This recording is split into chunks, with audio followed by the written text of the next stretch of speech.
जय श्रीराम मंडळी, हे सगळा वानवळानं माझ्या माहेरून आलेला आहे। आज माझ्या बहिणीचा मुलगा आलेला आहे बघा इकडे उन्हाळा सुट्टीसाठी, आणि त्याला खूप जास्त पोहायला आवडतं। त्यासाठी आमच्या विहिरीत पाणी, मग म्हणला चला मऊच्या गावाला जातो आता चिऱ्याच्या विहिरीत। आईने एवढं सगळं दिलेलं होतं, तुरीची डाळ दिली होती, मुगाची डाळ दिलेली होती, उडदाची डाळ दिलेली होती। आता मुगाची डाळनं माझ्या बहिणीने दिली होती तिच्या मुलापाशी येताना। आणि ह्या आवळा शिरप आहे बघा, मी दररोज सकाळी कोमट पाण्यात हा आवळा शिरप घेते, आणि हा अष्टगंध अष्टगंध लावायला सकाळ सकाळ लागतो। बहिणीने एवढे सारे लिंब दिलेले होते। आता हे लिंबाचं सरबत कर म्हणून म्हटलं चला बरं झालं, 10-12 लिंब तिनेही दिलेले होते। आणि तुरीची डाळ आईने ही आईतीच दिलेली होती, खूप छान डाळ होती।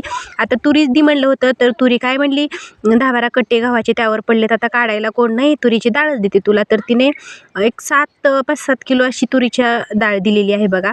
बरं झालं म्हटलं बाई, आई ती करायला टाईम नसतो, पेरू काढायचे असतात, गाईंचं बघायचं असतं, त्याच्यामुळं बरंच झालं, मी आनंदी झाले। मग संध्याकाळच्या जेवणात बनवायचं होतं, छान अशी इडली सांबर बनवली, आणि मस्त असं लिंबच दिलेले होते, तर चला म्हटलं पनीरच बनवावा। आणि दूधही होतं शिल्लकचं, पनीर बनवण्यासाठी लिंब 2-4 लिंब पिळून घेतले आणि छान असा पनीर बनविला। आता उद्या सकाळी दाखवतेस तुम्हाला। सगळ्यांची इडली खाऊन एवढी राहिली होती। व्हिडिओ आवडल्यास सबस्क्राईब करायला विसरू नका। तोपर्यंत बाय, जय श्री